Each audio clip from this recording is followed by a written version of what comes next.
بسم اللہ الرحمن الرحیم۔ السلام علیکم ورحمۃ اللہ وبرکاتہ۔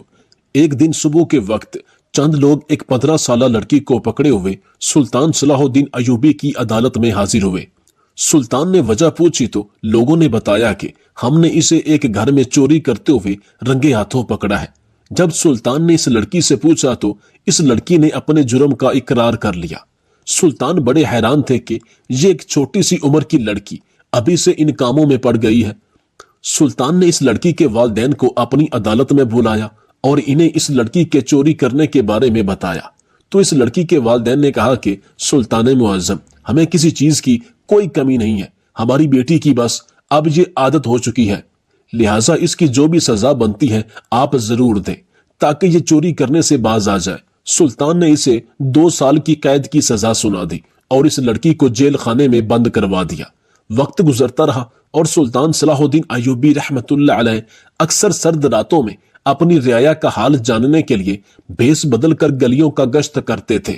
اس کے ساتھ ساتھ ایک دن انہوں نے سوچا کیوں نہ وہ ایک دن اپنے قید خانے کا بھی گشت کریں، کیونکہ تقریباً 8 ماہ یعنی کافی عرصہ ہو گیا ہے، تاکہ معلوم ہو سکے کہیں وہ کسی مظلوم کے ساتھ غلط انصاف تو نہیں کر چکے۔ یہ بات ان کے دماغ میں اچانک ہی آئی تھی اور یہ بات ڈالنے والی ان کی زوجہ اسم الدین خاتون تھی۔ ایک روز وہ اپنے کمرے میں گئے تو ان کی خاتون بہت اداس بیٹھی ہوئی تھی۔ سلطان نے جب ان کو اداس دیکھا تو ان کے پاس آئے اور پوچھنے لگے، زوجہ محترمہ، آج آپ اتنی اداس اور خاموش کیوں ہیں؟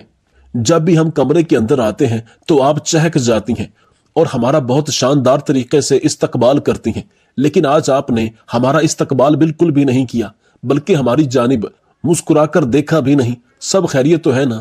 تو وہ کہنے لگی، سلطان معظم، آج میری ایک کنیز میرے پاس بیٹھی ہوئی تھی، میرے بال سنوار رہی تھی۔ وہ بال سنوارتے ہوئے کہنے لگی، سلطان معظم ہمیشہ اپنی رعایا کا دھیان رکھتے ہیں، ان کی خدمت کے لیے اپنی جان تک دے دیتے ہیں، کسی کو بھی اپنے حال پر نہیں چھوڑتے، بلکہ سب کا حال جاننے کی خاطر بھیس بدل کر سرد راتوں میں بھی گلیوں کا گشت کرتے ہیں۔ سلطان نے جب یہ باتیں سنی تو وہ مسکرائے اور کہنے لگے، تو آپ کو کیا یہ باتیں اداس کر رہی ہیں؟ تو وہ کہنے لگی، نہیں سلطان معظم، یہ باتیں تو ہمیں بہت خوش کر دیتی ہیں، بلکہ ہمارے جسم میں دوڑتے ہوئے خون کو روانگی دے دیتی ہیں۔ ہمیں اپنے آپ پر فخر محسوس ہوتا ہے کہ ہم آپ کی زوجہ ہیں، آپ ہمارے شوہر ہیں جس کو لوگ اتنا پسند کرتے ہیں۔ تو سلطان کہنے لگے، تو بیگم اختر، آپ کو کس بات نے اداس کر دیا ہے؟ تو اسم الدین خاتون کہنے لگی، سلطان معظم، وہ کنیز کہہ رہی تھی کہ انسانوں سے غلطیاں ہو ہی جاتی ہیں، کوئی بھی انسان کبھی نہ کبھی کوئی ایسی غلطی کر جاتا ہے جس کا خمیازہ اسے ساری زندگی بھگتنا پڑتا ہے۔ سلطان معظم بھی ایک انسان ہے اور ان سے بھی کوئی نہ کوئی ایسی غلطی تو ضرور ہوئی ہوگی، یقیناً کبھی نہ کبھی ان سے ایسا تو ہوا ہوگا کہ وہ کسی مظلوم کو بے وجہ ہی سزا دے چکے ہوں گے بنا اس کی بات سمجھے۔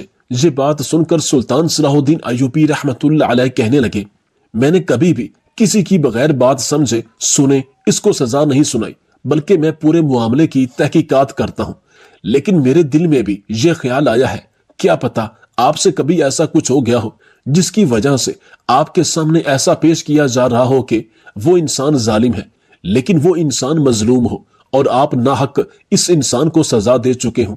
اس کی سزا تو آپ کو ملے گی اگر آپ نے ذرا بھی کسی کے ساتھ غلط ناانصافی کر دی ہوگی۔ تو یہی بات ہمیں پریشان کر رہی ہے۔ یہ بات سن کر سلطان معظم کو یکدوئی جھٹکا سا لگا تھا اور وہ بالکل خاموش ہو گئے تھے۔ ان کے دماغ میں یہ بات کسی تیر کی طرح لگی تھی، ان کے دماغ میں یہ بات کبھی نہیں آئی تھی، لیکن آج ان کی بیوی کا اس طریقے سے انہیں اچانک سے بولنا ٹھٹکنے پر مجبور کر رہا تھا۔ ایسا کبھی بھی نہیں ہوا تھا، لیکن آج ان کی بیوی نے جس طریقے سے انہیں درست کرنے کی خاطر بولا تھا وہ سلطان کے دماغ پر لگ گیا تھا۔ انہوں نے فوراً ہی فیصلہ کر لیا کہ وہ آج کی رات بھیس بدل کر اپنے قید خانے کا چکر لگائیں گے اور وہاں جا کر دیکھیں گے کہیں ان سے واقعی کوئی ایسی غلطی تو نہیں ہو گئی جس کی وجہ سے ان کی رعایا تکلیف میں ہو، یا پھر کوئی قیدی بہت زیادہ تکلیف میں ہو جو وہاں پر قیام نہ کر رہا ہو۔ انہوں نے یہ بات وزیر کو بتائی تو وزیر نے بھی ان کے ساتھ جانے کی ضد کی، لیکن سلطان معظم نے کہا کہ میں گلیوں میں گشت کے لیے نہیں جا رہا ہوں، میں اپنے ہی محل کے قید خانے میں جا کر وہاں کے قیدیوں کو دیکھنا چاہتا ہوں۔ لیکن وزیر کے ضد کرنے پر ان کو رضامندی دینی پڑی اور وہ دونوں ہی سپاہیوں کا بھیس بدل کر قید خانے میں چلے گئے۔ وہاں موجود سارے سپاہی اور وہاں کے قیدی عورتیں اور قیدی مرد یہی سمجھ رہے تھے کہ یہ کوئی سپاہی ہے جو گشت کے لیے آیا ہے اور لوگوں کو دیکھ رہا ہے کہ وہ لوگ صحیح طریقے سے یہاں پر رہ رہے ہیں یا پھر لڑائی جھگڑے کر رہے ہیں۔ اس وجہ سے سارے لوگ ہی تمیز کے ساتھ بیٹھے ہوئے تھے۔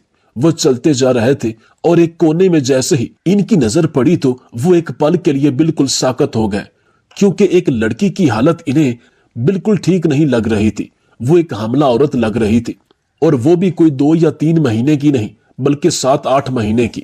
سلطان نے ایک نظر اس عورت کی جانب دیکھا تو حیران رہ گئے، کیونکہ یہ وہی لڑکی تھی جو آج سے تقریباً 8 ماہ پہلے چوری کے جرم میں اس قید خانے میں آئی تھی، اور یہ لڑکی اس قید خانے کی سب سے کم عمر لڑکی تھی۔ لیکن اب حاملہ ہونے کے بعد یہ ایسے محسوس ہوتا جیسے کہ کوئی بڑی عمر کی عورت ہے۔ سلطان وزیر کی طرف جھکتے ہوئے کہنے لگے، یہ عورت کون ہے اور اس کی یہ حالت کیسے ہوئی؟ یہاں پر تو کسی بھی مرد کو آنے کی اجازت نہیں ہے، تو پھر اس کی یہ حالت کون کر سکتا ہے؟ جبکہ یہ لڑکی جب یہاں پر آئی تھی تو یہ حاملہ نہیں تھی۔ وزیر نے بھی یہ بات سن کر اپنا سر ہاں میں ہلایا اور کہنے لگا، سلطان معظم، آپ بالکل درست فرما رہے ہیں، یہ لڑکی مجھے بھی اچھے طریقے سے یاد ہے۔ جب یہ یہاں پر آئی تھی تو یہ حاملہ نہیں تھی، بلکہ یہ تو ایک سادہ سی لڑکی تھی، لیکن اس کو دیکھ کر اب یہی بات کا گمان ہوتا ہے کہ یہ ایک حاملہ عورت ہے۔ سلطان نے اس عورت کی جانب دیکھتے ہوئے دھیرے سے کہا کہ یقیناً یہ حرکت کسی سپاہی کی ہے، اور مجھے حیرت ہے کہ کس کے اندر یہ ہمت آ گئی کہ میری سلطنت میں کام کرتے ہوئے وہ یہ حرکت کر رہا ہے۔ سلطان صلاح الدین ایوبی رحمت اللہ علیہ بیزاری کے عالم میں تیز تیز قدموں سے محل کے اندر آ گئے۔ ان کے غصے کا گراف بہت زیادہ بڑھ چکا تھا۔ ان کا بس نہیں چل رہا تھا کہ وہ وہاں موجود تمام سپاہیوں کو اپنے خنجر سے ختم کر دے، لیکن وہ یہ بھی نہیں کرنا چاہتے تھے، کیونکہ وہ کسی بھی بے قصور کو سزا دینے کے حق میں نہیں تھے۔ وزیر ان کو دیکھ رہا تھا جو بہت بے چینیت کا شکار نظر آ رہے تھے۔ وزیر تحمل زدہ لہجے میں کہنے لگا، سلطان معظم، آپ کو اتنا غصہ نہیں کرنا چاہیے، یہ آپ کی صحت کے لیے بالکل بھی درست ثابت نہیں ہوگا۔ آپ کو چاہیے کہ تمام سپاہیوں کو دربار میں حاضر کروائیں اور اس کے بعد ان سے پوچھیں کہ آخر یہ ظالم کون ہے جس نے یہ حرکت کی ہے۔ سلطان نے جب یہ بات سنی تو وہ کہنے لگے کہ میں کس پر بھروسہ کروں گا؟ تمام لوگ ہی اس بات سے انکار کر دیں گے کہ وہ ظالم نہیں ہے، بلکہ انہوں نے کچھ نہیں کیا، اور میں نہیں چاہتا کہ اس عورت کا مجرم اتنی آسانی سے میرے ہاتھوں سے بچ جائے۔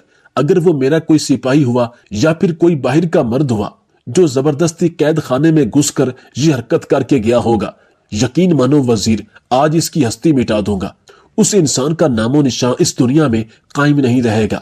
اس کو ایسی سزا ملے گی کہ اس کی نسلیں یاد رکھیں گی۔ وزیر نے یہ بات سنی اور سر اس بات میں ہلانے لگا اور اگلے حکم کا انتظار کرنے لگا۔ سلطان معظم نے گہری سانس لی اور اپنی نشست پر بیٹھے اور وزیر کو حکم دیا کہ تمام سپاہیوں کو دربار میں حاضر کیا جائے۔ ان تمام لوگوں سے اس بارے میں دریافت کریں گے، اگر کوئی بھی اس عورت کا مجرم نکلا تو اس کا آج ہی سر قلم کر دیا جائے گا۔ وزیر فوراً ہی حکم بجا لایا اور تمام سپاہیوں کو دربار میں بلا لایا۔ سب لوگ ہی خوف کے زیر اثر کھڑے ہوئے تھے، کیونکہ سلطان صلاح الدین ایوبی رحمت اللہ علیہ کا چہرہ غصے سے لال ہو چکا تھا۔ کسی کو بھی سمجھ نہیں آ رہا تھا کہ سلطان معظم نے اس وقت دربار کیوں لگایا ہے اور ان لوگوں کو یہاں پر کس وجہ سے یاد کیا ہے۔ تمام درباری بھی اس بات سے ناواقف تھے۔ وہ لوگ بھی حیرت زدہ نگاہوں سے اس منظر کو دیکھ رہے تھے۔ انہوں نے کسی بھی سپاہی کو نہیں چھوڑا تھا۔ دروازے پر کھڑے ہونے والے سپاہی، قید خانے میں موجود جتنے بھی سپاہی اور ان کی جنگ میں جانے والے تمام سپاہیوں کو انہوں نے بلا لیا۔ وہ آج کسی کو بھی بخشنے کے موڈ میں نہیں تھے، کیونکہ یہ حرکت ہی ایسی تھی کہ جس کی جلد سے جلد ظالم کو سزا ملنا بہت ضروری تھی۔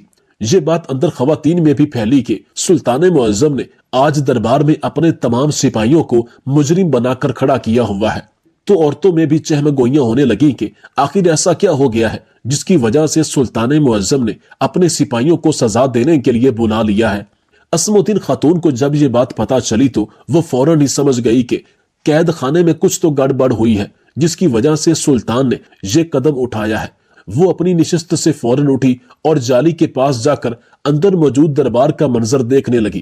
سلطان معظم نے کڑک آواز میں پوچھا کہ آخر وہ کون انسان ہے جس نے ہماری سلطنت میں کام کرتے ہوئے ہمارے قید خانے میں موجود ایک عورت کے ساتھ غلط کاری کی ہے؟ اس کے اندر اتنی ہمت آ گئی کہ وہ ہمارے قید خانے میں جا کر یہ قدم اٹھائے۔ ان کی آواز اس قدر بلند اور گرجدار تھی کہ تمام سپاہی کانپ کر رہ گئے۔ سب لوگ ہی سر نفی میں ہلانے لگے اور کہنے لگے سلطان معظم، یہ قدم ہم کبھی چاہ کر بھی نہیں اٹھا سکتے۔ رعایا کی تمام عورتیں ہماری عزت ہیں اور ہم کبھی بھی اپنی عزتوں کو پامال نہیں کر سکتے۔ سب کا ایک ہی قول تھا۔ سلطان معظم مزید گرج کر کہنے لگے، مجھ سے کچھ بھی چھپانے کی ضرورت نہیں ہے۔ تم لوگ جانتے ہو اگر مجھے غصہ آ گیا اور میں نے اپنی تلوار اٹھا لی تو تم میں سے کوئی ایک بھی نہیں بچے گا۔ اس لیے بہتر یہی ہے کہ وہ انسان سامنے آ جائے جس نے یہ حرکت کی ہے۔ اس انسان کو زندہ زمین میں گاڑ دوں گا، اور اگر وہ سامنے نہیں آئے گا تو تم تمام سپاہی بے موت مارے جائیں گے، کیونکہ میں اپنی سلطنت میں ایسے لوگوں کو بالکل بھی اجازت نہیں دوں گا کہ وہ یہاں پر رہ کر یہ غلط کام کرے اور مسلمانوں کے نام پر داغ لگائے۔ سب لوگ ہی تھر تھر کانپ رہے تھے۔ سلطان کو کسی پر بھی ترس نہیں آ رہا تھا۔ جب انہوں نے دیکھا کہ سب لوگ ہی خاموشی اختیار کیے ہوئے کھڑے ہیں تو انہوں نے وزیر کی جانب دیکھتے ہوئے کافی پریشان انداز میں کہا کہ وزیر، یہاں تو کوئی بھی سامنے نہیں آ رہا۔ آخر وہ انسان کون ہے جس نے اس عورت کے ساتھ غلط کاری کی ہے اور اس قید خانے پر دھبا لگایا اور اس عورت کی یہ حالت کی ہے؟ وزیر بھی کافی الجھا ہوا محسوس ہو رہا تھا۔ کہنے لگا، سلطان معظم، آپ کی بات بالکل درست ہے۔ یہاں موجود تمام سپاہیوں کے چہرے اور ان کے قول سے یہی لگ رہا ہے کہ یہ لوگ بے قصور ہیں، یہ لوگ ایسا کام نہیں کر سکتے۔ لیکن جس طریقے کی حالت اس عورت کی تھی، یقیناً ان میں سے کوئی ایک اس عورت کا گنہگار ضرور ہے، لیکن یہ لوگ تو ماننے کو تیار نہیں ہیں۔ اس وجہ سے میں خود بھی بہت زیادہ الجھ گیا ہوں۔ وہ یہ بول کر خاموش ہو گیا۔ سلطان صلاح الدین ایوبی رحمت اللہ علیہ نے یکدم ہی کہا کہ اس عورت کو دربار میں بلایا جائے۔ وزیر نے پریشان ہو کر کہا کہ سلطان معظم، اس عورت کی حالت اس قدر خراب ہے وہ یہاں تک نہیں آ سکتی۔ لیکن سلطان کا ایک دفعہ گھور کر دیکھنے کی وجہ سے وہ فوراً ہی سمجھ گیا اور کہنے لگا، جی سلطان معظم، میں ابھی اطلاع کر کے اس عورت کو دربار میں بلاتا ہوں۔ وہ فوراً گئے اور اس عورت کے ہمراہ دربار میں حاضر ہو گئے۔ اس عورت کی آنکھیں بالکل بند ہو رہی تھی، اس کی حالت کافی زیادہ خراب تھی۔ سلطان کو بے حد اس خاتون پر ترس آ رہا تھا۔ اسم الدین خاتون نے جب یہ منظر دیکھا تو ان کے لیے بھی یہ کافی حیرت انگیز تھا، کیونکہ قید خانے میں کسی عورت کا حاملہ ہو جانا سب کو ہی حیرت میں مبتلا کر گیا تھا۔ تمام درباری جو بیٹھے ہوئے تھے اطمینان کے ساتھ، وہ لوگ بھی حیران ہو کر کھڑے ہو گئے کہ یہ کون سا منظر ہے، جبکہ وہاں موجود تمام سپاہیوں نے ایک دفعہ نظریں اٹھا کر اس عورت کی جانب دیکھا تو نگاہیں جھکا لی۔ سلطان معظم اپنی نشست سے کھڑے ہوئے اور اس عورت کی جانب دیکھتے ہوئے پوچھنے لگے، اے عورت، ہوش کر اور اپنے مجرم کو پہچان۔ کس نے تمہارے ساتھ یہ حرکت کی ہے؟ آج اور ابھی تجھے انصاف ملے گا۔ آج ہم تمہاری آنکھوں کے سامنے اس مجرم کا سر قلم کر دیں گے جس نے تمہاری یہ حالت کی ہے۔ تمہیں جس نے حاملہ کر دیا وہ اپنے انجام کو تمہاری آنکھوں کے سامنے پہنچے گا۔ ہم کسی کو بھی معافی نہیں دیں گے، تم پریشان نہ ہو۔ لیکن وہ عورت کافی زیادہ بیمار تھی۔ انہوں نے فوراً ہی اس کے بیٹھنے کا انتظام کیا اور ایک بار پھر پوچھنے لگے کہ حاملہ خاتون، تم ہمیں بتاؤ کہ آخر تمہارا مجرم کون ہے؟ ہم اس انسان کا ابھی کے ابھی سر قلم کریں گے۔ ان کا ایک بار پھر گرجتا ہوا لہجہ اس عورت کی آنکھیں کھول گیا تھا اور وہ سہمی ہوئی نگاہوں سے اس دربار کو دیکھنے لگی جو 1 سال پہلے یہاں پر آئی تھی اور ایک جرم کی وجہ سے اس کو قید خانے میں قید کر دیا گیا تھا۔ وہ کافی زیادہ سہم گئی تھی۔ وہ ڈرتے ہوئے کہنے لگی، سلطان معظم، میں نے کوئی گناہ نہیں کیا۔ میں نے وہ گناہ کیا تھا جس کی مجھے سزا دی گئی اور میں زندان میں ہوں۔ میں نے ابھی یہاں کچھ نہیں کیا، مجھے معاف کر دے۔ اس کا اتنا غمگین لہجہ دیکھ کر سلطان کو بہت افسوس ہوا۔ وہ ایک بار پھر پوچھنے لگے، اے عورت، تم ڈرو مت، میں تمہارے ساتھ کوئی ظلم نہیں کروں گا، تمہیں کوئی سزا نہیں دی جائے گی اور نہ تم پر کسی قسم کا جبر کیا جائے گا۔ تم ہمیں بتاؤ کہ آخر وہ انسان کون ہے جس نے تمہارے ساتھ یہ غلط کام کیا ہے اور تمہیں حاملہ کر دیا ہے۔ ہم اس انسان کا سر قلم کریں گے اور اس کو رہتی دنیا تک عبرت کا نشان بنا دیں گے۔ ان کا بار بار یہ جملہ تمام سپاہیوں کے ہوش اڑا رہا تھا۔ تمام لوگ ہی خوف سے زرد پڑے ہوئے تھے اور تھر تھر کانپ رہے تھے، کیونکہ وہ لوگ اچھی طرح سے سلطان کو جانتے تھے کہ وہ جو بولتے ہیں وہ کر کے ہی دم لیتے ہیں، اور ان کے لہجے سے آج کسی کو بھی رعایت نظر نہیں آ رہی تھی۔ اور ان کا یہ کہہ دینا کہ اگر وہ مجرم خود سامنے نہیں آئے گا تو تمام سپاہیوں کا سر قلم کر دیا جائے گا، یہ بات سپاہیوں کے رونگٹے کھڑے کرنے کے لیے کافی تھی۔ درباری اور اسم الدین خاتون اور سلطان صلاح الدین ایوبی رحمت اللہ علیہ کی نگاہیں اس عورت پر ہی جمی ہوئی تھی۔ سب لوگ اس کے جواب کے منتظر تھے۔ وہ نگاہیں نیچے کر کے کہنے لگی، سلطان معظم، جو ظلم میرے ساتھ ہونا تھا وہ ہو چکا ہے، اب میں کیا کسی کو سزا دلوا کر کروں گی؟ میری زندگی اجڑنی تھی وہ اجڑ چکی ہے، میری عزت پامال ہونی تھی وہ ہو چکی ہے، اب میں کچھ نہیں چاہتی، میں اپنی جگہ پر رہنا چاہتی ہوں، اس بچے کو دنیا میں لانا چاہتی ہوں۔ وہ عورت کافی زیادہ اداس نظر آ رہی تھی۔ شاید وہ زندگی جینے کی امید چھوڑ چکی تھی، یا پھر اس نے اپنے آپ کو ایک ہول میں بند کر لیا تھا۔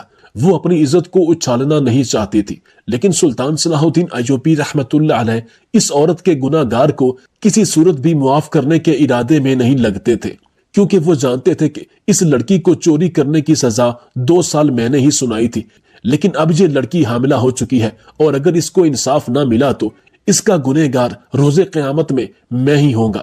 انہوں نے ایک بار پھر کہا، اے عورت، تم بتاؤ آخر تمہارے ساتھ یہ سب کیسے ہوا؟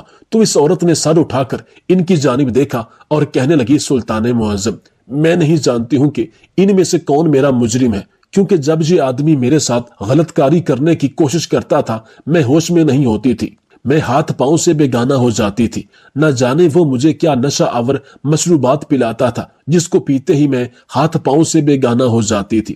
مجھ پر عجیب سی غنودگی طاری ہو جاتی تھی، حتیٰ کہ میرے ہاتھ پاؤں بھی کام کرنا چھوڑ دیتے تھے، اور اس کے بعد جب مجھے ہوش آتا تھا تو میری عزت پامال ہو چکی ہوتی تھی۔ میں نے کبھی بھی یہ کام اپنے ہوش میں نہیں کیا، اس وجہ سے اس انسان کا چہرہ آج تک نہیں دیکھ پائی ہوں۔ آخر کون ہے میرا مجرم؟ جب اس عورت نے دکھی لہجے میں یہ بات کہی تو سلطان اس سے زیادہ پریشان ہو چکے تھے۔ انہیں اس عورت کی بات بالکل سمجھ نہیں آئی تھی، اب وہ بہت زیادہ الجھ چکے تھے۔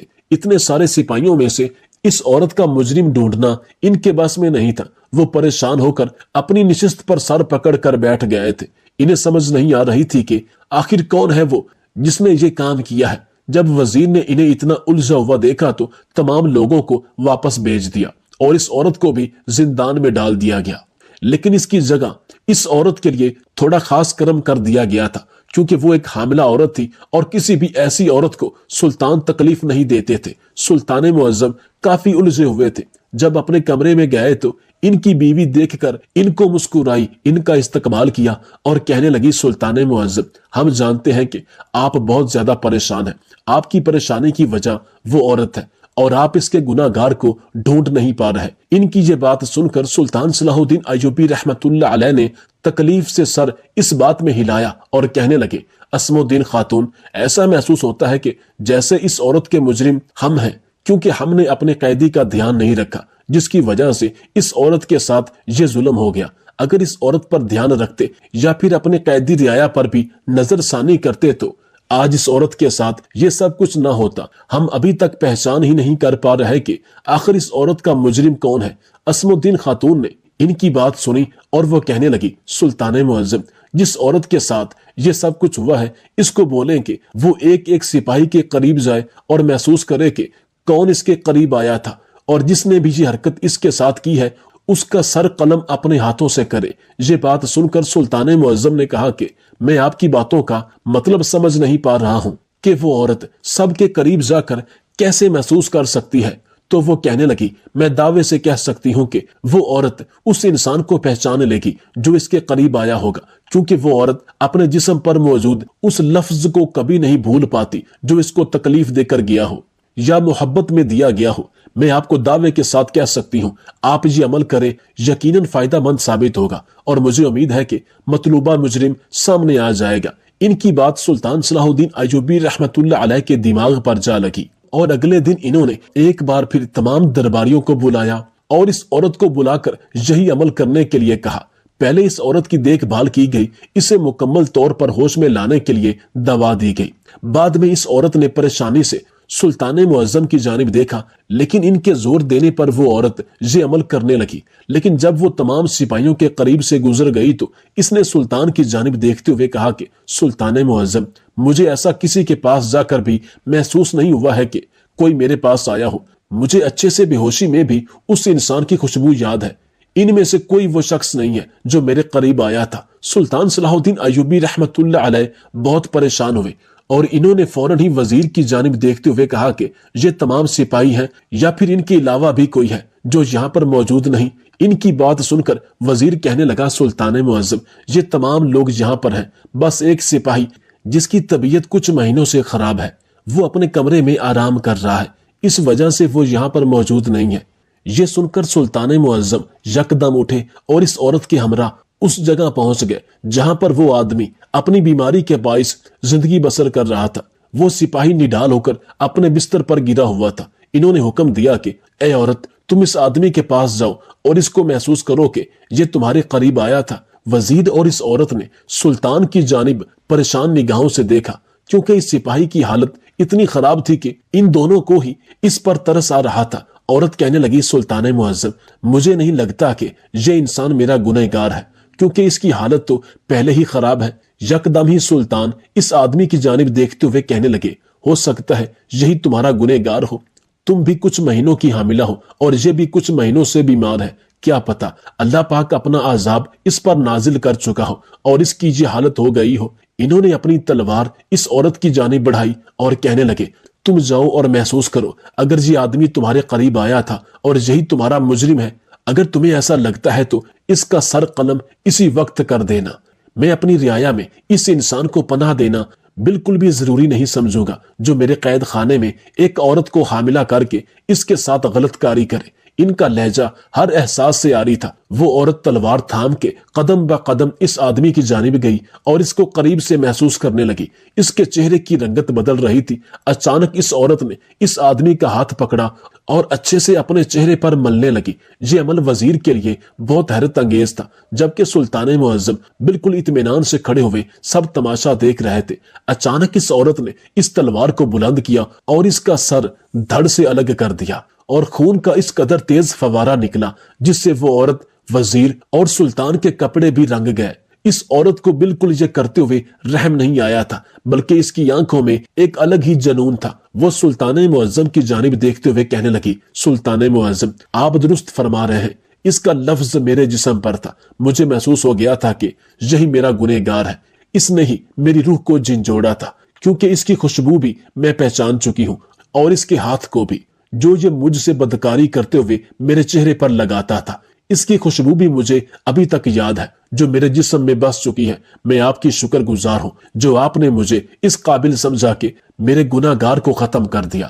میں آپ کا یہ احسان زندگی بھر نہیں بھولوں گی۔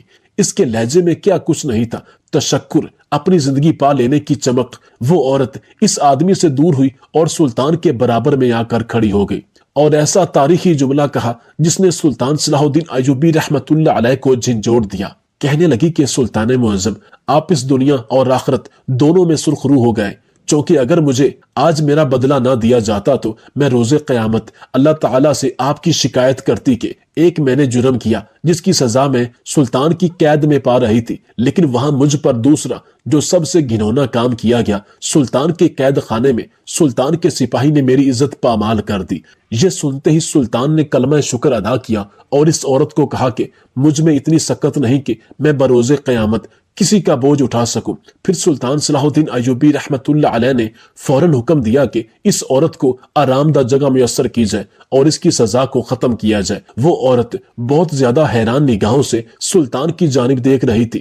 وہ اس عورت کی طرف دیکھ کر کہنے لگے ہمیں معاف کرنا، ہم تمہاری حفاظت نہیں کر پائے، لیکن ہم تمہارے مجرم کو انتہا تک پہنچا چکے ہیں اور تمہاری سزا اس لیے وقت سے پہلے ختم کر رہے ہیں کیونکہ اب تم ایک ماں بننے والی ہو اور ایک ماں کبھی بھی مجرم نہیں کہلانی چاہیے۔ تم آزاد ہو آج سے۔ اگر تم چاہو تو ان تمام سپاہیوں میں سے کسی کے ساتھ جو تمہارے ساتھ بھی شادی کرنا چاہے تو تم کر سکتی ہو۔ یہ لڑکی اداسی میں کہنے لگی کہ میرے ساتھ نکاح کون کرے گا کیونکہ اب میں حاملہ ہوں اور کسی کا ناجائز بچہ میرے پیٹ میں پل رہا ہے۔ یہ الفاظ کہہ کر جب یہ لڑکی یہاں سے رخصت ہونے لگی تو ایک سپاہی نے اس کا ہاتھ تھام لیا اور کہا کہ سلطان معظم آپ میرا اور اس کا ابھی نکاح پڑھا دے، اور بعد میں سلطان صلاح الدین ایوبی رحمت اللہ علیہ نے خود ان کا نکاح پڑھا دیا تھا۔ دوستو، اس میں کوئی دو رائے نہیں کہ مسلمان اپنے انصاف کی وجہ سے پوری دنیا میں حکومت کر چکے ہیں۔ جب سلطان صلاح الدین ایوبی رحمت اللہ علیہ جیسے عادل حکمران ہوں تو قومیں کیوں نہ ترقی کریں، لیکن بدقسمتی سے جہاں انصاف بکتا ہو وہ قوم ترقی کرنا تو درکنار بلکہ آئے روز زوال پذیر ہوتی جاتی ہے۔ اللہ تعالیٰ سے دعا ہے کہ وہ ہمیں بھی نیک اور بہادر انصاف پسند حکمران عطا فرمائے۔ آپ سے گزارش ہے کہ ہمارے چینل کو لائک، شیئر اور سبسکرائب کیجیے۔ اللہ حامی و ناصر۔